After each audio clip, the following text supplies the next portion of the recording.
Everyone.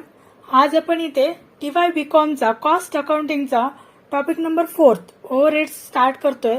तर या टॉपिकचे problem solve करत असताना आपल्याला एक चार्ट थोडासा लक्षात ठेवावा लागणार आहे. तो मी तुम्हाला इथे दिसतोय समोर. तर इथे आपल्याला ओव्हरहेड्सचे एक्सपेन्सेस दिलेले असणार आहेत आणि बेस ऑफ अपॉर्चमेंट दिलेला आहे. म्हणजे ते ओव्हरहेड्स आपण कोणत्या बेसवरती डिस्ट्रीब्यूट करणार आहोत. आपल्याला इथे 3 ते 4 आपल्याला डिपार्टमेंट दिलेले असणार आहेत आणि त्या डिपार्टमेंटचा ऍग्रीगेट आपल्याला एक्सपेन्सेस दिलेला असणार आहे. मग एकत्र एक्सपेन्सेस दिल्यानंतर आपल्याला प्रत्येक डिपार्टमेंटला तो डिस्ट्रीब्यूट करायचा आहे. तर तो कशाच्या बेसवरती आपण करणार, कोणत्या डिपार्टमेंटचा एक्सपेन्सेस किती झालेला आहे हे आपण कसं डिसाईड करणार, तर त्याचा बेस काय घ्यायचा हे आपल्याला इथे या चार्टमध्ये दिलेला आहे. तर बघा, फर्स्ट इज रेंट. रेंटचा बेस आपण काय घेणार, तर फ्लोर एरिया ऑक्युपाइड. म्हणजे रेंट आपण कोणत्या बेसवरती घेणार आहे, तर तो ऑक्युपाइड केलेला फ्लोर एरिया. म्हणजे बघा, जसं आता आपण कुठे रेंटनी जर काही राहत असेल तर आपल्याला 1 रूम किचनचा जो रेंट आहे तो वेगळा असतो. तर 2 BHKचा रेंट हा वेगळा असतो. म्हणजे जेवढ्या रूम असतील किंवा जेवढा फ्लोर एरिया असेल तेवढ्या ते रेंटमध्ये डिफरन्स असतो, किंवा तो जेवढ्या जास्त रूम असतील तेवढा तो रेंट आपला इन्क्रीज होतो. म्हणून आपण रेंट हे कशाच्या बेसवरती घेणार आहोत, तर फ्लोर एरियावरती. तसंच आता रेट्स आहे तो सुद्धा कशावरती, फ्लोर एरियावरती. रेट्स सुद्धा कशावर घेणार आहोत आपण, फ्लोर एरिया ऑक्युपाइड. नेक्स्ट आता टॅक्सेस. टॅक्सेस हा सुद्धा फ्लोर एरिया ऑक्युपाइड वरती. Next air conditioning. Air condition सुद्धा फ्लोर एरियावरती येणार आहे. कारण जिथे आपण एअर कंडिशन यूज करणार आहोत तर तो किती एरिया त्याने कव्हर केलेला आहे त्याच्यावरती असणार. एखाद्या डिपार्टमेंटने एकाच रूममध्ये एअर कंडिशनर यूज केला असेल आणि दुसऱ्या डिपार्टमेंटमध्ये त्याचे डिपार्टमेंट मोठं असेल तर तिथे त्याचा यूज हा जास्त होणार आहे किंवा मोठ्या प्रमाणात होणार आहे. म्हणून ते सुद्धा फ्लोर एरियावरतीच घेतला जाणार आहे. Lighting expenses. आता लाइटिंग एक्सपेन्सेस हा फ्लोर एरिया किंवा लाईट पॉइंट्स किंवा नंबर ऑफ वर्कर्स याच्यावरती येतो. नंबर ऑफ वर्कर्स अशासाठी की जी मशिनरी आहे तर ती मशिनरी यूज करताना जेवढे जास्त वर्कर असणार तेवढे जास्त मशीनचा यूज आपण करू शकणार आहोत. म्हणून इथे नंबर ऑफ वर्कर्स घेतलेला आहे. आणि लाईट्स पॉइंट्स. आता आपण घरगुती किंवा घरामध्ये सुद्धा आपण जे लाईट बिल येतं आपल्याला तर ते कशावरती येतं, तर लाईट पॉइंट्स वरती येतं. किंवा फ्लोर एरिया. फ्लोर एरिया म्हणजे एका रूममध्ये जेवढा यूज करणार तुम्ही तेवढाच त्याचा लाईट्सचा आपल्याला एक्सपेन्सेस येणार आहे. तेच जर एक मोठी इमारत असेल तर प्रत्येक रूममध्ये तिथे यूज केला जाणार आहे म्हटल्यानंतर तो फ्लोर एरिया प्रमाणे सुद्धा आपण ते काउंट करू शकतो एक्सपेन्सेस किंवा डिस्ट्रीब्यूट करू शकतो. नेक्स्ट बघा, टाइम ऑफिस एक्सपेन्सेस. तर इथे number of employees engaged in each department. म्हणजे टाइम ऑफिस एक्सपेन्सेस कशावरती येणार आहे, तर तिथे एम्प्लॉईज हे किती एंगेज आहेत प्रत्येक डिपार्टमेंटमध्ये त्याच्यावरती तो डिपेंड असणार आहे. Depreciation of plant and machinery हा WDV ऑफ प्लांट किंवा मशिनरी इन इच डिपार्टमेंट. प्रत्येक डिपार्टमेंटमधले WDV प्लांट, WDV मेथड तुम्हाला माहिती असेल. डेप्रिसिएशन जे आहे तर ते आपण मायनस करून जे खाली अमाऊंट राहते त्याच्यावरती पुन्हा आपण किती पर्सेंटेज दिला असेल तो आपण चार्ज करतो percentage. Next fire insurance. Fire insurance हा insured value of the content subject to risk involve. म्हणजे कोणत्या कंटेंटची व्हॅल्यू इन्क्लूड आहे आणि त्याची रिस्क किती आहे याच्यावरती ते आपण हा बेस त्याचा पकडणार आहोत.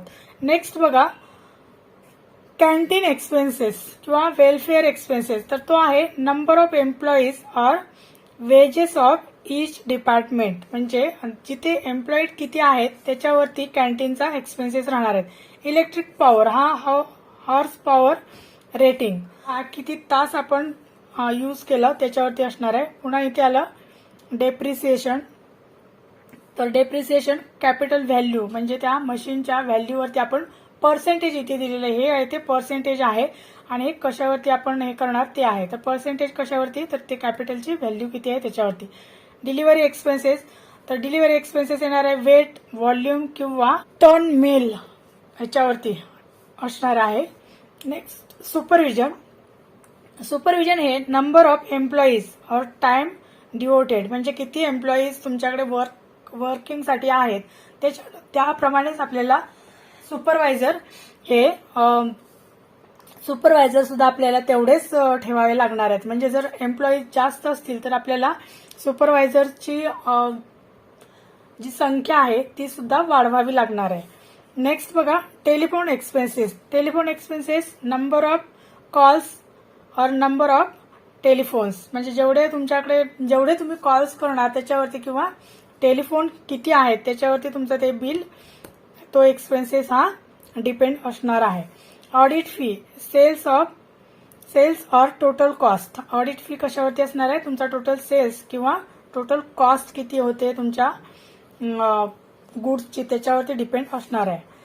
त्याच्यानंतर PF and contribution of ESI, तर वेजेस और number of employees. Next advertising हा ऍक्च्युअल एक्सपेन्सेस और पर्सेंटेज ऑफ सेल्स म्हणजे किती एक्सपेन्सेस झाला त्याच्यावरती आपण डिस्ट्रीब्यूट करणार आहोत, किंवा पर्सेंटेज सेल्स किती पर्सेंटेज या वर्षी किती झालेला आहे, पुढच्या वर्षी किती झालेला आहे त्याच्यावरती आपण तो घेणार आहोत. Next recreation, number of employees और टोटल वेजेस वरती येणार आहे. त्याच्यानंतर स्टोअर किपिंग, वेट और value of materials handled. Weight store keep म्हणजे स्टोरेज आपल्याला किती लागणार आहे, तर त्या गुड्सचं वेट किती आहे, किंवा व्हॅल्यू ऑफ मटेरियल्स हँडल्ड म्हणजे किती व्हॅल्यूचं ते मटेरियल आहे त्याप्रमाणे आपल्याला त्या टाईपचं स्टोरेज आपल्याला इथे त्याची गरज भासणार आहे किंवा नीड असणार आहे. तर असेच तुम्हाला सर्व्हिस डिपार्टमेंटचे सुद्धा इथे दिलेले आहेत बघा. परचेस, तर परचेसमध्ये number of purchases of value of purchases म्हणजे किती परचेसेस आहे किंवा त्याची व्हॅल्यू किती आहे परचेस करणाऱ्या गुड्सची त्यावरती डिपेंड असणार आहे. अकाउंट्स, नंबर ऑफ एम्प्लॉईज और व्हॅल्यू ऑफ परचेसेस. इथे कॅन्टीन किंवा मेडिकल हे नंबर ऑफ एम्प्लॉईज वरती येणार आहे. रिपेअर्स अँड मेंटेनन्स हे अवर्स वर्कड म्हणजे किती तास इथे वर्क केलं जातं त्याच्यावरती डिपेंड असणार आहे. ट्रान्सपोर्ट हा ट्रक अवर्स और number of packages, total units किती आहेत पॅकेजचे किंवा ट्रक अवर्स याच्यावरती येणार आहे.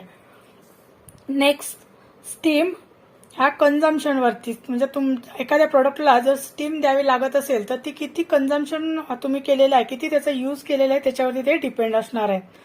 क्रेन सर्व्हिस हा क्रेन अवर्स किंवा वेट ऑफ मटेरियल हँडल्ड. नंतर टूल रूम ही direct labour hours. Next inspection हा inspection hours spent. Fire projection service capital व्हॅल्यूवरती येणार आहे. आणि इंटरनल ट्रान्सपोर्ट हा नंबर ऑफ रिक्विजिशन वेट और कॉस्ट ऑफ मटेरियल. तर असं तुम्हाला हा एक चार्ट दिलेला आहे.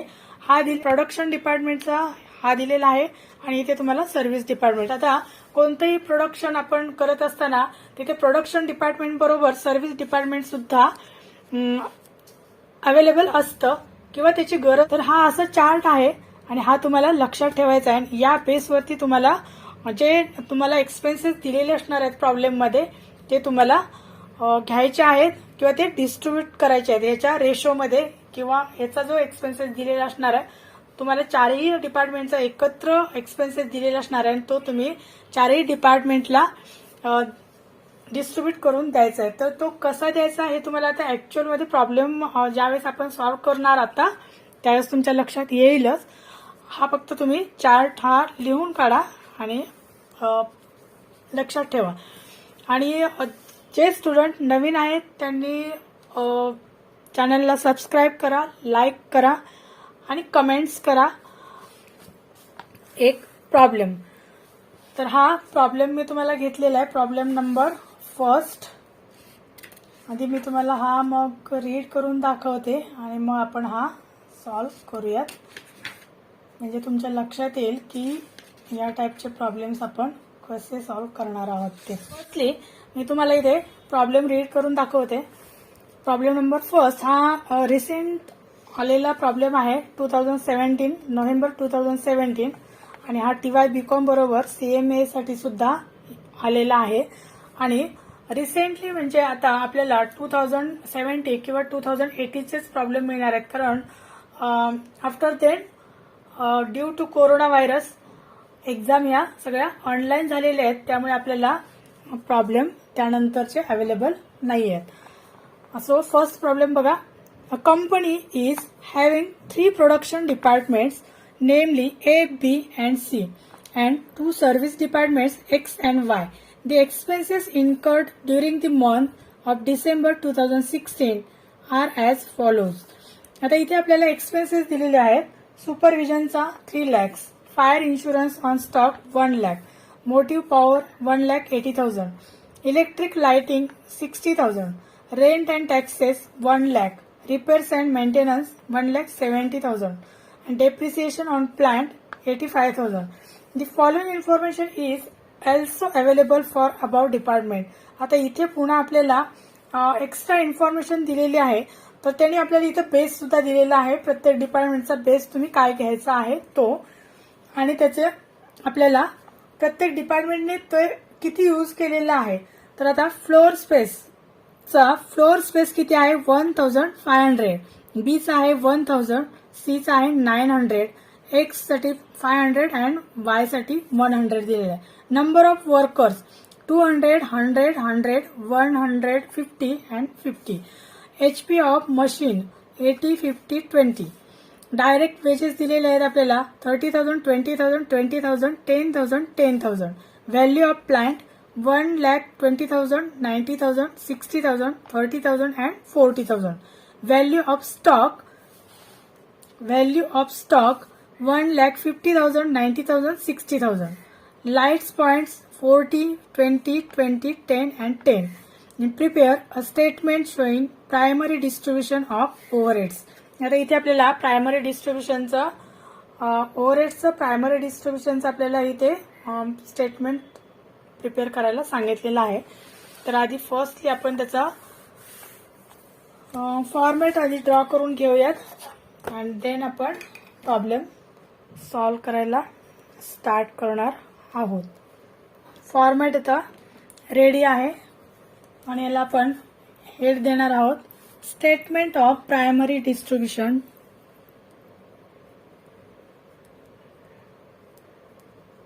Statement of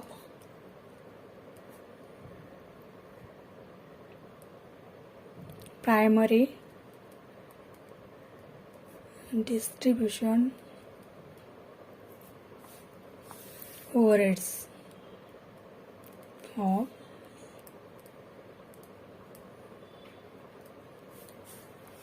overheads. आणि इथे आपण हेड देणार आहोत फर्स्ट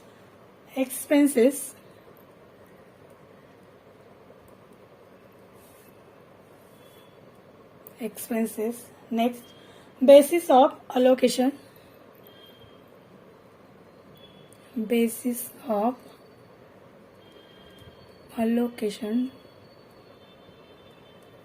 नेक्स्ट टोटलचा इथे मी कॉलम नाही घेत आहे, पण तुम्ही मात्र इथे टोटलचा कॉलम घ्या. आणि आता इथे प्रोडक्शन डिपार्टमेंट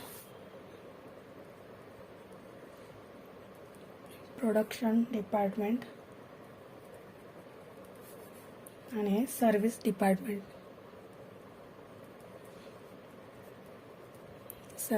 डिपार्टमेंट इथे आपण लिहिणार आहोत A, B, C, X and Y.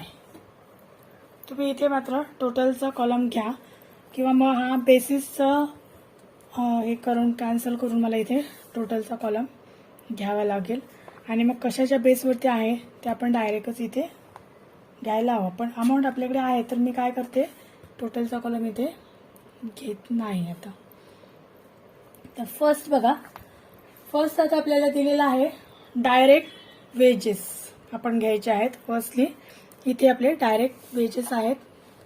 तर डायरेक्ट वेजेसची आपल्याला अमाऊंट दिलेली आहे इथे. डायरेक्ट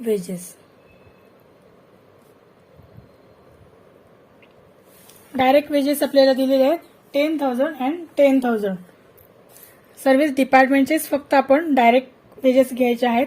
कारण का, तर त्याचा फॉर्मॅटच आपला तसा तिथे दिलेला आहे आपल्याला. ते सर्व्हिस डिपार्टमेंटलाच येतात, प्रायमरी प्रोडक्शन डिपार्टमेंटमध्ये येत नाहीत. 10,000 and 10,000. नेक्स्ट आपण घेणार आहोत सुपरविजन. दिलेली आहे किती, तर 3 lakhs एवढी आपल्याला अमाऊंट दिलेली आहे.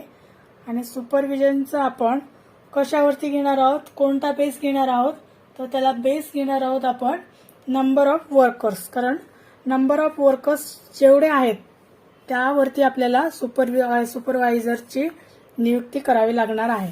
मग आता सुपरविजनची अमाऊंट दिलेली आहे.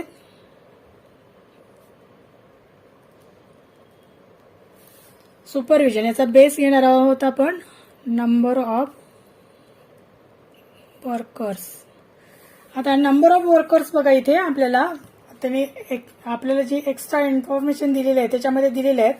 तर डिपार्टमेंट ए चे 200 आहेत, डिपार्टमेंट बी चे 100 आहेत, सी चे 100 आहेत, आणि सर्व्हिस डिपार्टमेंटमध्ये 150 आहेत, आणि सर्व्हिस डिपार्टमेंट वाय चे आहेत 50,000.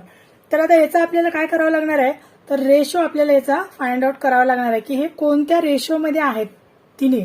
आणि मग तो रेशो काढल्यानंतर आपल्याला पुन्हा त्याचं डिस्ट्रीब्युशन करावं लागणार आहे. तर आता याचा रेशो काढताना बघा, तुम्ही जर काही वरचे 0 आहेत ते कॅन्सल केलात तरी तुम्हाला याचा रेशो मिळून जाईल की 2:1:1 आपला रेशो येणार आहे. तर तो बघा, मग आता त्या रेशोच्या प्रमाणामध्ये आपल्याला ते नंबर ऑफ वर्कर्स आहेत हे 3 लाख रुपीज आपल्याला डिस्ट्रीब्यूट करायचं आहेत. मग आता इथे 2:1:1 आणि सर्व्हिस डिपार्टमेंटमध्ये 3:1 या प्रमाणात आपल्याला ते डिस्ट्रीब्यूट करायचे आहेत. तर ते डिस्ट्रीब्यूट करताना त्याची अमाऊंट येते 1 लाख एवढी येणार आहे. 1 लाख. नेक्स्ट 50,000 आणि नेक्स्ट इथे येणार आहे आता 75,000 आणि इथे येणार 25,000.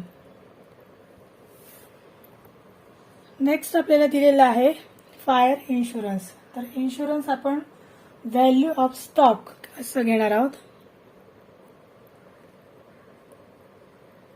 Insurance value of stock. The value of stock इथे आपल्याला दिलेला आहे. इथे 1,05,000 दिलेला आहे, 90,000 आणि 60,000.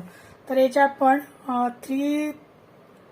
4 झिरो आपल्याला इथे कॅन्सल करता येत आहेत. आता रेशो कसा काढायचा, तर इथे आपल्याला अमाऊंट दिली आहे. मी तुम्हाला याचा काढून दाखवते म्हणजे तुमच्या लक्षात येईल. 1,50,000 दिलंय इथे. नेक्स्ट आहे आपली अमाऊंट 90,000. नेक्स्ट दिलेले आपल्याला 60,000. आता हे 4 कॅन्सल झाले, हे 4 कॅन्सल झाले, हे 4 कॅन्सल झाले. राहिले किती, 15, 9 आणि 3. आता इथे एकाच संख्येने आपल्याला भाग घालवायचा आहे आणि ते 3 दुणे 6, 3 त्रिक 9, 3 5 15 म्हणून 5 3 2. मग आता हे पुन्हा डिस्ट्रीब्यूट कसं करायचं, तर आपली अमाऊंट किती आहे, तर आपली अमाऊंट आहे 1 लाख एवढी. तर आता 1 लाख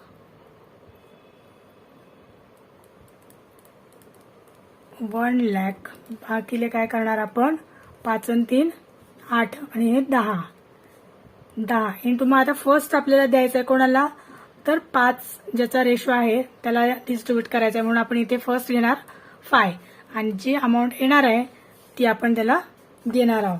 मग आता हे केल्यानंतर याचं डिवायडेशन आणि मल्टिप्लिकेशन केल्यानंतर फर्स्ट कॉलममध्ये आपली अमाऊंट येणार आहे फायर इन्शुरन्सची, ती येणार आहे 50,000. चा रेशो 3 आहे. तर नेक्स्ट पुन्हा आपण काय करायचं आहे, 1 लाख डिवाइड बाय 10 करा इंटू 3 करा आणि जी येणार अमाऊंट आहे ती येणार आहे 30,000. नेक्स्टची पुन्हा आपण काढली तर ती येणार आहे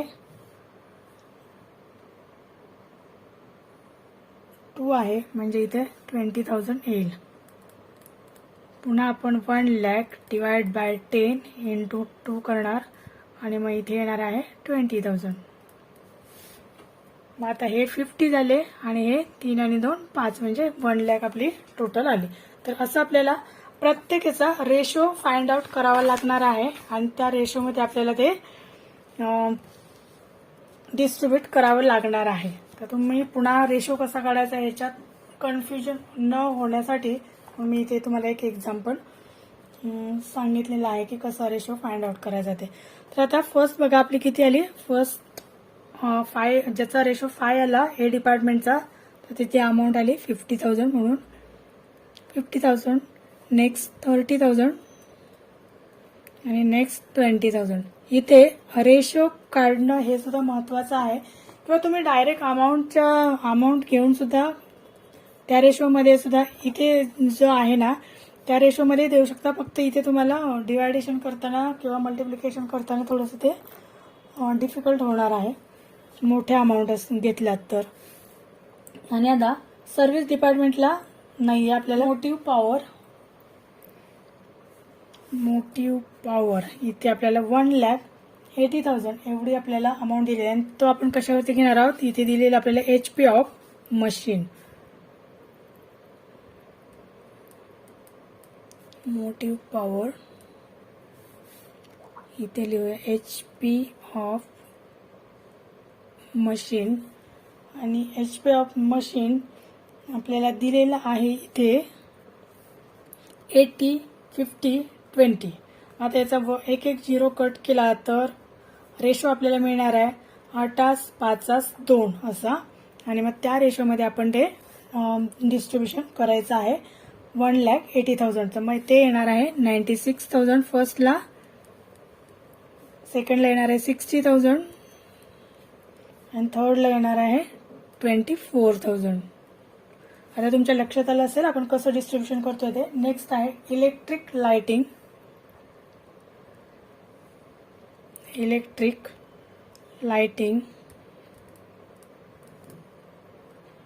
आणि लाइटिंगचा लाइट्स पॉइंट्स.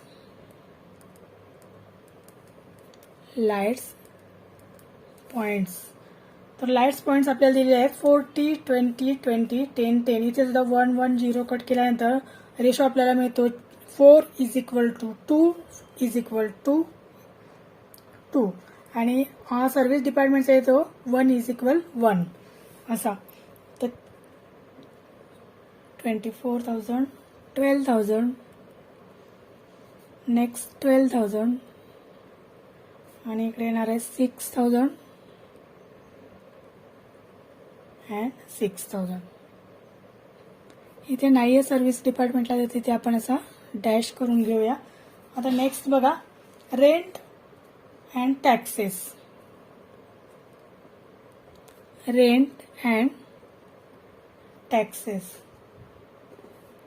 तर इथे स्क्वेअर फूट वरती आपण घेणार आहोत. इथे दिलेलं आहे आपल्याला आणि अमाऊंट दिलेली आहे आपल्याला रेंट अँड टॅक्सेसची आपण डिस्ट्रीब्यूट करायची आहे. तर ती येणार आहे 37,500. नेक्स्ट 25,000. नेक्स्ट येणार आहे 22,500. नेक्स्ट येणार 12,500 आणि 2,500 एवढी. देन आपल्याला मेंटेनन्स दिलेला आहे.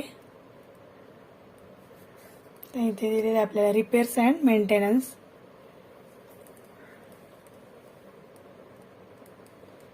त्याची अमाऊंट आपल्याला दिलेली आहे 1,70,000 आणि ते आपण घेणार आहोत व्हॅल्यू ऑफ प्लांट वरती. Value of plant. तर व्हॅल्यू ऑफ प्लांट वरती घेताना इथे आपल्याला व्हॅल्यू ऑफ प्लांट इथे दिलेलं आहे 1,20,000, 90,000, 60,000. तर याचा आपण रेशो काढून घेणार आहोत आणि त्या रेशोवरती आपण देणार आहोत. तो येतोय ती अमाऊंट येते 60,000, 45,000, नेक्स्ट 30,000, इकडे येणार आहे 15,000 अँड 20,000. देन आता डेप्रिसिएशन ऑफ प्लांट हे व्हॅल्यू ऑफ प्लांट वरती येणार आहे. Depreciation of plant value of plant आणि तो रेशो येणार आहे, त्याची अमाऊंट आहे आपली 85,000 आणि आपली अमाऊंट येणार आहे 30,000, 22,500, 15,000, then 7,500 and last is 10,000. आता हे असं आपला सगळे डिस्ट्रीब्युशन जे आपले एक्सपेन्सेस आहेत ते डिस्ट्रीब्यूट करून झालेले आहेत प्रोडक्शन डिपार्टमेंटला आणि सर्व्हिस डिपार्टमेंटला. लास्ट आपण इथे आता टोटल घेणार आहोत या ऑल डिपार्टमेंट्सची आणि ती फर्स्ट डिपार्टमेंटची ए डिपार्टमेंटची टोटल येते 3,97,500, 3,97,500. सेकंड डिपार्टमेंटची बी ची येते 2,44,500, 2,44,500. Then 1,73,500, 1,73,500, 1,26,000, 1,26,000 and last is 73,500, 73,500. असे आपण टोटल करून घेतल्यानंतर हा आता आपल्या इथे प्रॉब्लेम कंप्लीट झालेला आहे सॉल्व्ह करून. तर आय थिंक तुमच्या लक्षात आलं असेल की आपण प्रॉब्लेम सॉल्व्ह करताना काय केलं ते. थोडंसं लक्ष देऊन बघा. तुम्हाला फक्त इथे रेशो काढायला आला पाहिजे. अमाऊंट आहे ती त्या रेशोमध्ये डिस्ट्रीब्यूट करू शकता. तर रेशो तुमचा चुकला तर प्रॉब्लेम पूर्णपणे चुकणार आहे. कारण हे ज्याचा बेस आहे ते तुम्ही लक्षात ठेवू शकता, पण रेशो हा तुम्हाला प्रॉब्लेममध्ये ज्या अमाऊंट दिलेले असणार आहेत त्यावरूनच तुम्हाला तो रेशो काढावा लागणार आहे. त्यामुळे थोडंसं रेशो काढण्याचं तुम्ही थोडंसं प्रॅक्टिस करा. इथं मी तुम्हाला एक एक्झाम्पल सॉल्व्ह करून दाखवलेला आहे की रेशो कसा काढला जातो किंवा कसा काढला पाहिजे तो. तर थँक्यू सो मच. आणि पुन्हा एकदा सांगते, जे नवीन स्टुडंट आहेत त्यांनी व्हिडिओला शेअर करा, लाईक करा, सबस्क्राईब करा आणि छान छान कमेंट सुद्धा करा. तर कोणत्याही स्टँडर्डसाठी जर तुम्हाला व्हिडिओ हवे असतील तर ते सुद्धा तुम्ही कमेंटमध्ये सांगू शकता. Thank you so much. Happy Diwali.